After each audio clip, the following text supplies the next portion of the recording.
할렐루야, 반갑습니다. 오늘은 금요일인데요. 제가 야외에서 유튜브를 만들려고 했는데 비가 하루 종일 와서요. 지금 숙소에서 지금 유튜브를 만들고 있는데 좀 어둡고 좀 배경이 좀 깨끗하지 못하도록 양해를 좀 해주시기 바랍니다. 저는 한 열흘 있으면서 하나님께서 전도할 길을 많이 열어주셨어요. 세계 각국에서 온 사람들에게. 그래서 복음도 전하고 또 제 책에 관심이 있는 분들이 있어서 제가 책을 또 보내주기로 많이 약속도 했습니다. 그래서 저희는 건강에 잘 있습니다. 우리 성도님들도 평안하시죠. 오늘 하나님께 주신 말씀 창세기 9장 27절 보겠습니다. 창세기 9장 27절. 하나님이 야벳을 창대하게 하사 셈의 장막에 거하게 하시고 가나안은 그의 종이 되게 하시기를 원하노라 하였더라. 아멘. 현재 세계에서 가장 창대한 나라는 미국입니다. 미국은 건국된 지 250년밖에 되지 않았지만 역사가 훨씬 더 오래되고 한때 강성했던 여러 나라들을 제치고 군사력과 경제력이 세계 최고가 된 지 70년이 넘었습니다. 미국이 이처럼 부유하고 강한 나라가 된 것은 예언의 성취입니다. 성경에 이 말씀이 예언되어 있다는 것입니다. 그것이 바로 지금 읽은 본문 말씀입니다. 하나님이 야벳을 창대하게 하신다는 말씀입니다. 야벳은 노아의 세 아들 중 막내이면서 백인의 조상이죠. 성경은 장남이 복을 받지 못하고 동생이 복 받는 것을 보여줍니다. 아담의 큰 아들 가인은 복을 받지 못했고 동생 아벨이 복을 받았습니다. 형인 에서보다 동생인 야곱이 더 복을 받았고 요셉도 11번째 아들인데 장자권을 받았고 애굽의 총리가 되었죠. 다윗도 막내였습니다. 노아의 큰 아들 함은 저주를 받았고 둘째인 셈은 예수의 조상이 되는 복을 받았고 막내인 야벳은 창대하게 되는 복을 받았죠. 성경에서 동생들이 복 받는 것이 우연이 아닙니다. 장자된 이스라엘 백성이 예수의 복음을 받지 않음으로 인해서 그 복이 이방인에게 돌아가는 것의 예표로서 동생이 복 받는 것을 성경은 반복적으로 보여주고 있는 것입니다. 본문 말씀은 노아의 막내인 야벳이 창대하게 되어 둘째 아들 셈의 장막에 거하게 하였다고 합니다. 여기에는 두 가지 궁금한 점이 있습니다. 첫째는 창대하게 된 야벳이 자신의 장막에 거하지 않고 왜 셈의 장막에 거하느냐는 것입니다. 둘째는 이러한 예언이 성취되었냐는 것입니다.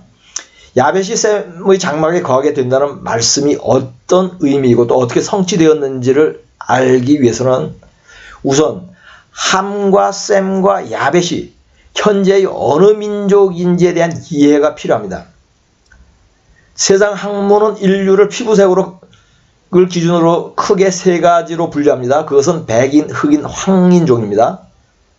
인류를 이렇게 세 분류로 나누는 것은 성경적인 근거가 있는 것이죠. 노아의 세 아들이 이들의 조상이기 때문입니다.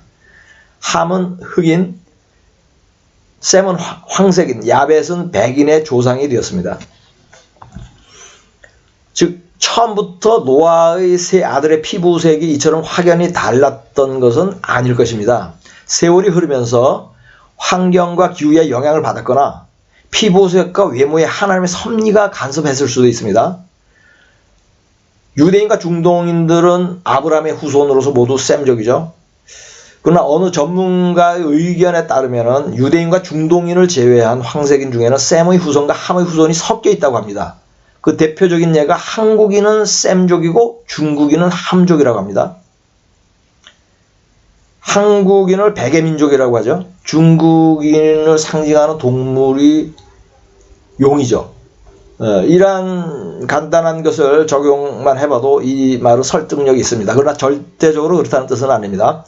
야벳의 후손인 유럽과 미국의 백인들은 문화 경제적으로 창대하게 되었습니다. 가나안으로 대표되는 함의 후손은 미국의 노예로 끌려가서 백인의 종이 된 적이 있죠. 이러한 역사적 사실이 야벳이 창대하게 되고 가나안은 종이 될 것이라는 본문 말씀이 성취된 것을 증명하는 것입니다. 이제부터는 야벳을 셈의 장막에 거하게 하신다는 말씀의 의미와 그 말씀의 성취 여부에 대한 탐구를 해보겠습니다. 지금 전 세계 유대인은 약 1,500만 명이 살고 있습니다. 그중 700만 명은 이스라엘에, 600만 명은 미국에, 200만 명은 그 외의 여러 나라에 흩어져서 거주합니다. 유대인이 이처럼 세계 전역에 흩어져서 살게 된 역사는 매우 오래되었고 이것은 성경의 예언이 이루어진 것입니다. 예레미야 34장 17절을 보겠습니다. 그러므로 여호와께서 이와 같이 말씀하시니라 너희가 나에게 순종하지 아니하고 각기 형제와 이웃에게 자유를 선포한 것을 실행하지 아니하였은즉 내가 너희를 대적하여 칼과 전염병과 기근에게 자유를 주리라. 여호와의 말씀이라 내가 너희를 세계 여러 나라 가운데 흩어지게 할 것이며. 아멘. 이 예언의 말씀은 이스라엘이 바벨론에게 멸망하기 직전에 선지자 예레미야를 통하여 주어진 것입니다. 이 구절에서 형제와 이웃에게 자유를 선포한 것을 실행하지 않았다고 하는 말씀의 의미는 안식년이 되면 같은 동족인 히브리 종들을 풀어주어야 하는데 그렇게 하지 않았다는 의미예요. 안식년은 가나안에 들어간 해를 기준으로 매 7년마다 지켜야 하는 하나님의 계명이에요. 크게 세 가지로 이루어져 있습니다. 첫째, 종들을 풀어줘야 돼요. 두 번째, 빚을 탕감해 줘야 됩니다. 세 번째, 농사를 짓지 않고 땅을 쉬게 해야 하는 것이에요. 그러니까 6년간은 종살이를 시키고 또 6년간은 빚을 다 갚도록 하더라도 7년째 되면은 종들이 원하면 풀어주고 빚은 얼마가 남았든지 탕감해줘야 되고 농사는 짓지 말아야 되는 거예요. 그런데 이스라엘이 이 법을 지키지 않았죠. 490년간 지키지 않아가지고 7년에 1년씩 하면은 70년을 지키지 않은 것이죠. 그래서 70년 동안 바벨론의 유수로 잡혀간 것입니다. 그래야 BC 586년에 예루살렘 성이 무너졌고 유다 백성들은 바벨론으로 끌려갔죠. 이 전에도 북이스라엘이 아수르에게 멸망하면서 이스라엘 민족이 여러 나라로 흩어진 적이 있습니다. BC 586년보다 140년 전이에요. BC 722년에. 그럼에도 불구하고 나라가 없어지진 않았어요. 바벨론에 끌려갔던 이스라엘 민족이 다시 본토로 돌아오고 또 성전까지 지었죠. 제2성전 짓고 또 이스라엘이란 국가는 그 후로 약 700년간 그대로 국가를 이루고 있었어요. 그런데 이스라엘 국가가 완전히 없어진 때가 있습니다. 그때는 예수님이 죽으신 지 약 40년 후예요. AD 70년. 로마의 침공으로 이스라엘이 나라가 완전히 없어졌습니다. 거의 산산조각이 나듯이 흩어졌죠. 그때 유대인 100만 명이 죽었어요. 로마 병사에 의해서 10만 명이 노예로 팔렸고 10만 명이 로마로 끌려갔습니다. 이렇게 흩어진 유대 민족들은 이방 나라에서 삶도 평안하지 않았죠. 차별과 핍박을 받았습니다. 계속 성경의 예언의 말씀이 이루어진 것이에요. 뭐 그들에게는 참으로 불쌍한 일이지만 3번이나 온 민족이 추방당하는 경험을 했어요. 1200년대 말에는 영국에서 추방됐고 1300년대 말에는 프랑스에서 추방되었고 1492년에는 스페인에서 추방되었어요. 이러한 핍박이 유대인 스스로 말한 저주가 이루어진 것입니다. 마태복음 27장 24절 25절을 보겠습니다. 빌라도가 아무 성과도 없이 도리어 밀란이 나려는 것을 보고 물을 가져다가 무리 앞에서 손을 씻으며 이르되 이 사람의 피에 대하여 나는 무죄하니 너희가 당하라. 백성이 다 대답하여 이르되 그 피를 우리와 우리 자손에게 돌릴지어다 하거늘. 아멘. 예수를 죽게 한 유대인들이 그 피를 자신과 자신의 후손에게 돌리라고 스스로를 저주를 하였고 그 저주가 지금까지도 이루어지고 있는 것입니다. 이들은 현대에도 수많은 국가에 흩어져 살면서 반유대주의자들에게 차별과 공격을 받고 있습니다. 지금까지 이제 유대인들이 흩어져서 그들이 고난을 받고 있게 된 그 역사적 배경을 간략히 살펴보았는데 이제부터는 유대인들이 미국에 유난히 많이 살게 된 배경을 한번 살펴보겠습니다. 30년 전만 해도 미국의 유대인들이 이스라엘보다 더 많이 살았어요. 지금은 이스라엘에 700만 명, 유대인에 미국에 600만 명이 살고 있습니다. 엄청난 수가 지금 살고 있는데 그 미국에 이렇게 많이 살게 된 배경을 한번 살펴보겠습니다. 우선 이것을 살펴보기 전에 미국 대륙이 발견된 그런 과정을 한번 참고적으로 보아야 합니다. 미국 대륙을 발견한 사람은 콜럼버스이죠. 콜럼버스는 1492년에 스페인 왕의 후원을 받아서 새로운 무역 항로를 발견하려고 이제 항해를 시작하였는데, 콜럼버스가 첫 항해를 시작하던 같은 날 스페인에 거주하던 모든 유대인들이 배에 태워져서 추방을 당했어요. 같은 해 같은 날이에요. 이 추방을 당한 유대인들 항해 중에 많이 죽었습니다. 이때 하나님께서 유대인들을 불쌍히 여겨서 은혜를 베푼 큰 일을 한 가지 시작을 합니다. 그것은 유대인들이 거주할 땅을 새롭게 마련하는 일이었어요. 콜럼버스를 통해서 아메리카 대륙을 발견하게 한 것입니다. 유대인들이 추방되는 동일한 날에 아메리카 대륙 발견을 위한 항해가 시작된 것이에요. 이것은 우연이 아니죠. 하나님의 섭리입니다. 유대인들이 스페인에서 추방당할 때에 돈이 많은 일부 유대인들은 추방되지 않았어요. 그들은 콜럼버스 항해 자금을 지원하기도 했고 또 항해에 동참도 하였습니다. 그래서 아메리카 대륙을 발견한 140명의 선원 중에서 38명이 스페인으로 돌아가지 않고 그곳에 남게 되는 일이 일어납니다. 이때가 1502년이에요. 콜럼버스가 4번째 항해를 한 때예요. 3번 동안은 대륙을 발견하지 못했어요. 섬들만 발견했어요. 근데 1502년 항해를 시작한 지 10년째 되는 해에 이제 아메리카 대륙을 발견하고 거기에 선원들이 38명이나 다시 남게 되었는데, 이들이 아메리카 대륙에 정착한 최초의 유럽인들이에요. 그리고 이들 중에는 자신의 민족을 핍박하는 스페인으로 다시 돌아가고 싶지 않은 유대인들도 있었을 것이 분명하겠죠. 아니면 대부분이 유대인이었을 수도 있습니다. 스페인에서 항해를 할 정도로 부유한 사람들이, 스페인 사람들이 이런 새로운 대륙에 남아서 새롭게 살겠다, 물론 그런 생각을 가질 수도 있는데 그럴 가능성은 매우 낮은 것이죠. 그러므로 이 아메리카 대륙에 최초로 남게 된 그 38명의 그 유럽인들은 아마도 유대인일 가능성이 매우 높은 것이죠. 이렇게 해서 1502년부터 중남미에 거주를 시작한 유대인들은 후에 미국으로 이주를 하게 됩니다. 최초로 미국에 유대인이 정착한 해가 1654년이에요. 브라질에 거주하던 유대인 23명이 뉴욕으로 이주를 해요. 이들은 콜럼버스 항해로 중남미에 정착한 유대인들의 후손인 것이 분명하죠. 본격적인 유대인의 미국 이주는 미국의 국가가 수립된 이후입니다. 미국이 건국되던 1776년에는 유대인의 인구가 1000명에서 2000명 정도였어요. 그 정도 되겠죠. 왜냐하면 남미에서 온 사람들이 지금 이제 벌써 100년이 넘게 지났으니까 후손들도 많이 생겼을 것이고, 또 그때는 이제 유럽에서도 이렇게 아메리카 대륙으로 오는 사람들이 상당히 많았을 때입니다. 그러므로 1, 2천 명 정도는 된 것이 분명한 것이에요. 이들의 대부분이 스페인과 포르투갈의 유대인이에요. 최초로 브라질에서 온 24명 유대인들의 자손을 포함해서 중남미에 거주하는 유대인들이 유입된 것이죠. 그 후 1840년에서 1880년 사이에 독일계 유대인 30만 명이 미국으로 왔습니다. 1880년에서 1907년 사이에는 러시아와 동유럽에 거주하던 유대인 260만 명이 미국으로 왔어요. 그리해서 1차 세계대전이 끝난 1918년에 미국 안에 유대인이 300만 명이 넘었어요. 그 후로 꾸준히 증가해서 지금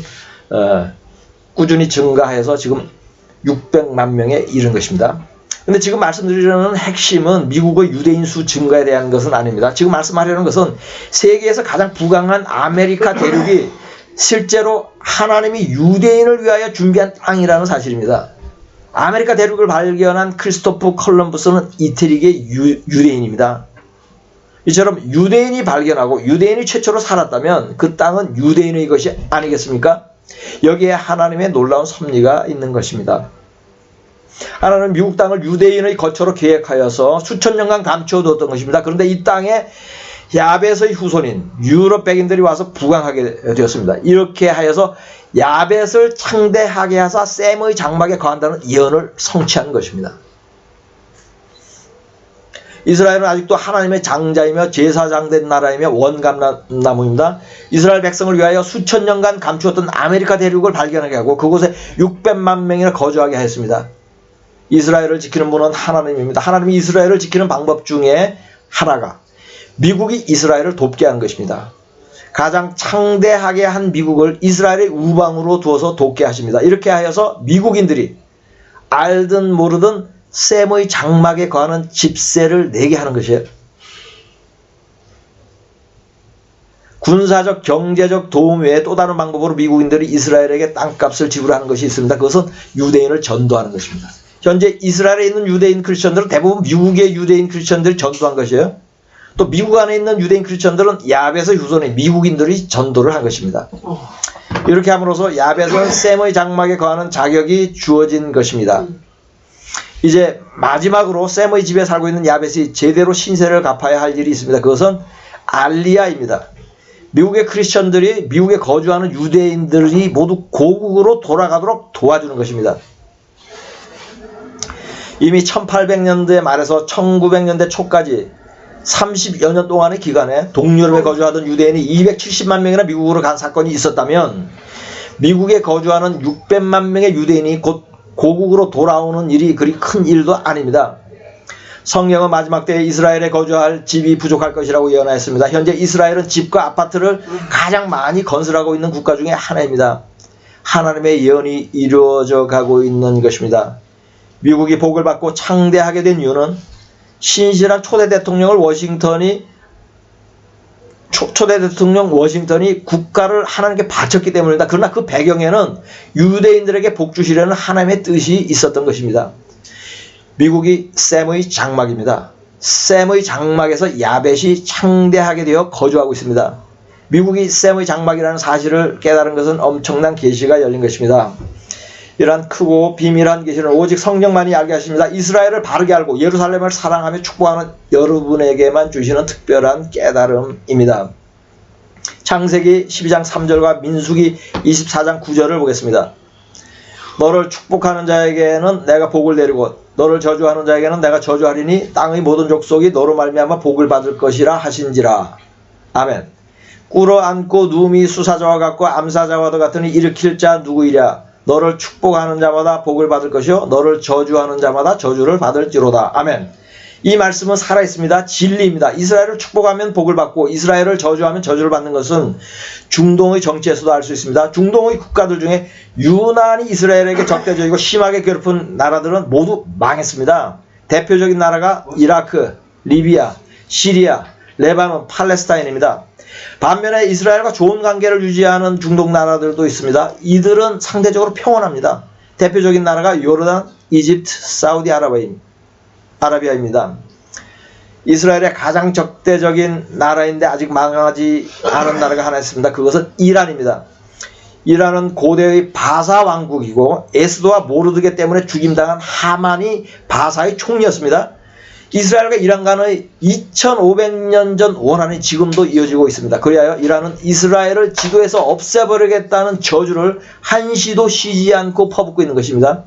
모르드게를 죽이려고 만든 교수대에 자신이 달려 죽은 하만처럼 이스라엘을 죽이기 위해 핵무기를 몰래 만들려는 이란이 이스라엘의 핵무기로 망하게 될지도 모르겠습니다.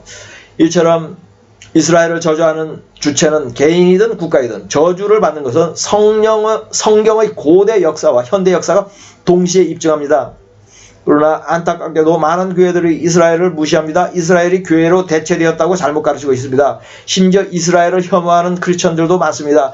반유대주의 사상이 교회에서 시작된 것은 슬픈 일입니다. 여러분 모두 이스라엘을 바르게 알고 예루살렘의 평안을 구하시기를 우리 주 예수 그리스도의 이름으로 축복합니다. 본문 말씀으로 설교를 마치겠습니다. 하나님이 야벳을 창대하게 하사 셈의 장막에 거하게 하시고 가나안은 그의 종이 되게 하시기를 원하노라 하였더라. 아멘.